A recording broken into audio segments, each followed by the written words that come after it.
There you go. Actually, you're right. I've got more questions.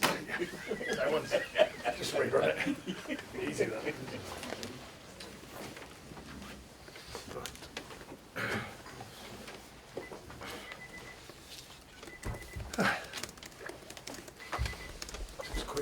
Afternoon everyone, welcome to our pre-match press conference preview our game against Tottenham. We'll start off with Vinny and Sky.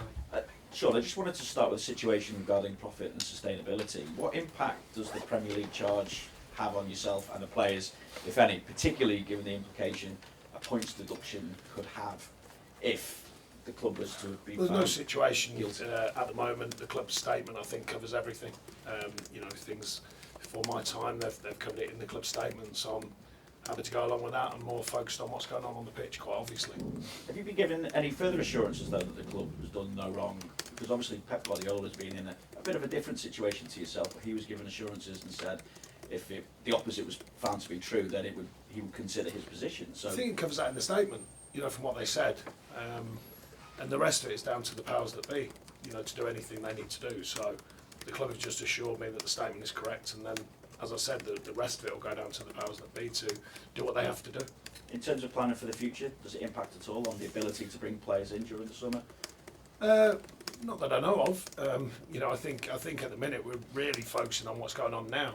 Of course, there's background views of the future, but working with the squad now, working to get more points, quite obviously, and to make sure we get what we all want, which is to be in the Premier League. And with that background noise, what understanding do you now have as to why the fans are protesting against the board of directors of the football club? I think that was not relevant to any statements that are coming out. I think there's been a long-term thing. It's certainly from a distance. I don't think it was under the radar. I think it was apparent. The fans weren't happy about different things at the club. Since I've been here, I must say they've been terrific with us and the team. And that's all I could ask for when I got here. Because it's before my time, all the noise from fans about different reasons and different, how they felt that they wanted to put across their reasons. But I could only ask for them to back the team, and they have. They've been magnificent in doing so, and the team responded with that. So vice versa, we want that connection. We want to align with the fans, and it starts with on the pitch, and that's what we're trying to do. In terms of what you want to do on the pitch as well, how useful has the international break been? I'm just thinking Nathan Patterson obviously had a decent experience of minutes under the belt. James Garner getting minutes as well. Yeah, I think for that reason, and then some have got more minutes in other games, and then the group that are left behind, they got a few days off, but they've certainly done some work as well, and I think they look fresh actually, and the way they've trained in the last 3 days. So yeah, I've been pleased overall. Nothing too major come back on the injury front either, so that's helpful, particularly with Amma playing both games and stuff like that. So so far so good, and a couple of them are back in today, with Alex coming back in as well. So yeah, it's good to see them. So how is Dominic CalvertLewin as well? Has he trained with the group today? How close is he? He hasn't trained with the group, but he's back on the grass again and has been. So he's making progress, which is good. He had that tiny niggle on the injury, slightly different area, but he's making very good progress. So we're happy with that at the moment. No time scale. Sure. No time scale. I don't do that anyway, and certainly when we're just trying to get him back to full fitness, as I call it, or as close to, of course. Do you feel even without him at the minute, beginning to carry more of a goal threat, whether it's Damari playing through the middle, Ellis, Neil?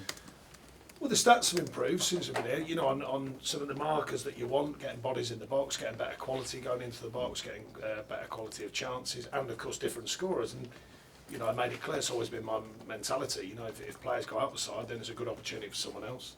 And then beyond that, the responsibility is the whole team to score goals. And I think we're showing good signs of that, being productive from different areas of the pitch, in different formats, different ways, and trying to affect games. And I've always said effective football is what I want from the team, and we're showing good signs of that.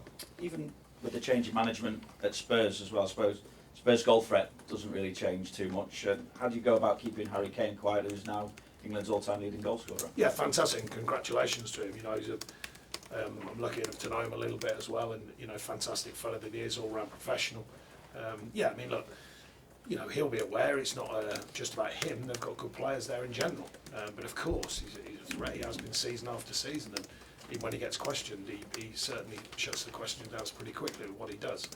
But like I said, there's a good team there. I know there's a bit of noise there and varying things going on, it seems, but at the end of the day, they've still got a good group of players there, and we've got to be ready for that.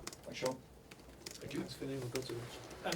Sean, obviously going into the international break, you extended it to 3 games unbeaten. What are the positives that you've seen that gave you heart going through that period and now carrying into the final? I think the balance, I think it's fair to say we've found a better sort of defensive structure over the weeks that I've been here, and I think now we're beginning to just find that balance between that and transitioning into attacking, and there seems to be a better feel to that.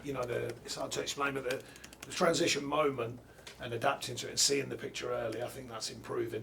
The work ethic both ways. We're asking them to work obviously defensively, then how quickly can you transition both with your eyes and how quickly you see the game, but then also the physical side of it.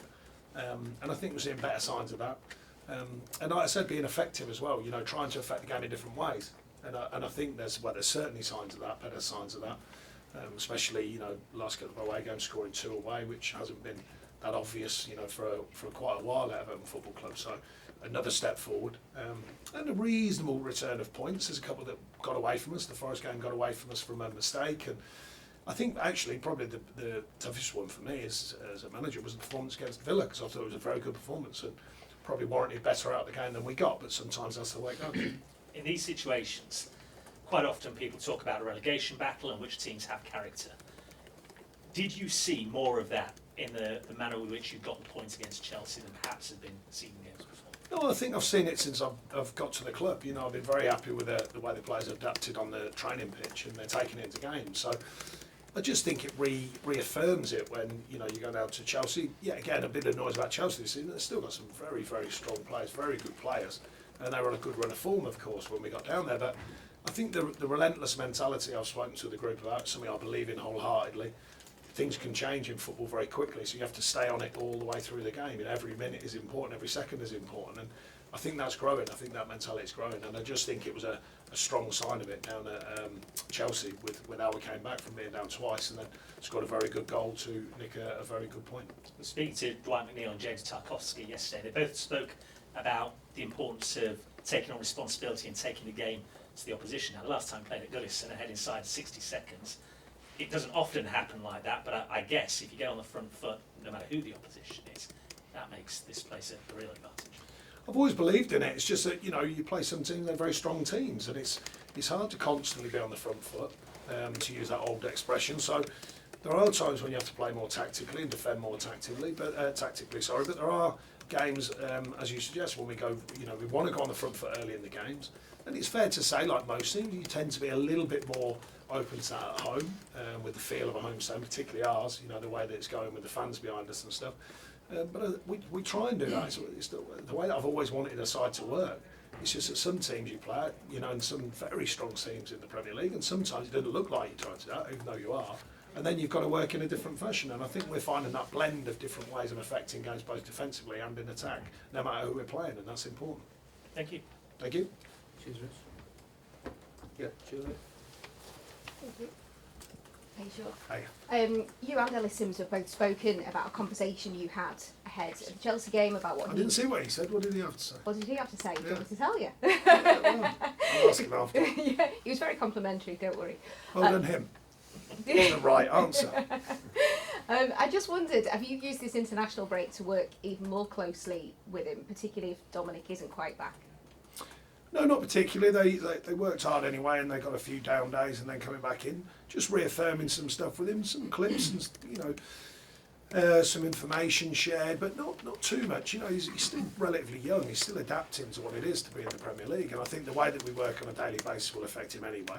And then just adding into it really with some analytics and the coaching staff showing some analytics and some feedback for it. But it's not solved. A player doesn't just become a good player straight away overnight. He's got a very good goal, a goal that we think he can score with his power and his pace. And now learning about his body, learning about using his body, that's going to be an effective part of his game. And some of the details of being a striker, getting across the right side of the pitch, hold-up play, the importance of hold-up play, the importance of defending from the front. So these are all different areas of his game that we're trying to slowly but surely rub off on. And he's going about his business quite nicely at the minute, and he's beginning to get what we're talking about. Some players, pick it up very quickly, some it takes a bit of time. But he's working at his game, which is good.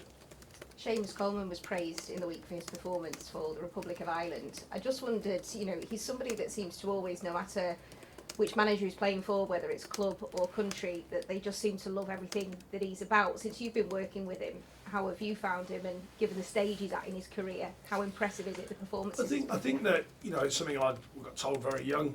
I've said it in many talks, many times in the media. Great attitude is everything, and he's got that. And you know, to every challenge that's come his way down the years, I bet you any money that's been part of the thing, and his talent, of course, but part of the thing that's got him through some awkward times so that he can enjoy the good times. And I think that's why everyone speaks so well of him, because his attitude towards everything, he's a good, just a good person to be around when you talk with him. He's good on the training pitch, the way he rubs off in his own style as well.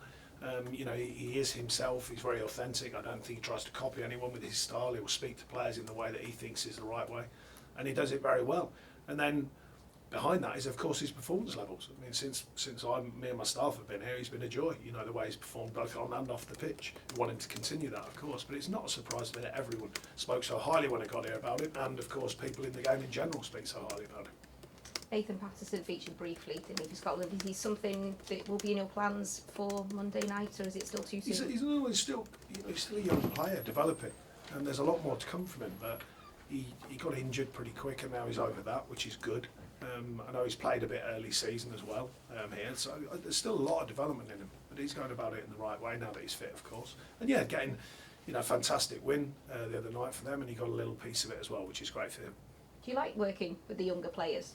Well, it's my background, to be honest. People forget I came out of playing and went straight with an under-18 group at Watford and thoroughly enjoyed it, learned a lot about myself, a lot about coaching, a lot about working with younger players. So it's certainly something that I've always believed in, but the idea of development has been part of the reason why I became a coach and a manager. I felt I could give something back that maybe I was missing in my career, or a better version of it.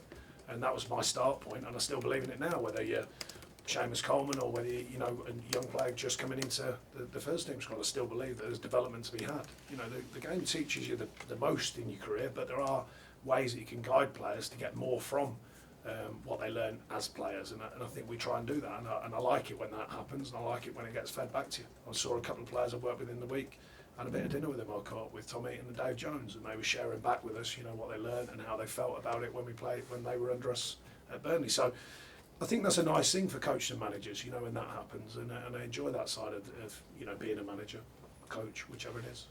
Good luck for Monday. Thank you. Julie, go to Andrew at Press Sausage. Thank you. Hi, Sean. Hi. Just on Tottenham, obviously it's been a turbulent couple of weeks there. Could it be a good time to be facing it? Look, all the things that get said about these times, and there's varying reasons why it gets said, of course, but at the end of the day, the whistle blows. You're playing against a good group of players without a shadow of a doubt. They're still going pretty well in the league for all the noise. They're certainly a side to be reckoned with. And you have to make sure that you're on your performance level. I say it all the time because it's important to remember it as a group. Anything that's helpful, if it is helpful, then we'll take it, of course. But it always starts with us. Every game starts with us. Are we prepared? Are we mentally and physically prepared? Are we organised? Do we know everything we've got to do to try and win a game? So that'll be my key focus, that's for sure. And from what you know of them, what would you expect from Christian Sweeney and Ryan Mason? Well, he had that spell of covering a few games, so I don't think there'll be radical. There might be radical change. I doubt it. We'll have to wait and see. But the good thing with the Premier League and the players that I've got here, they've experienced a lot during this season and other seasons for some of them, coming across different tactical situations, different playing styles, etc., etc. So you've got to be adaptable and flexible. So we will be. Thank you. Thank you. Thanks very much. Any further questions in the open section? No? Okay, we'll move on to the page.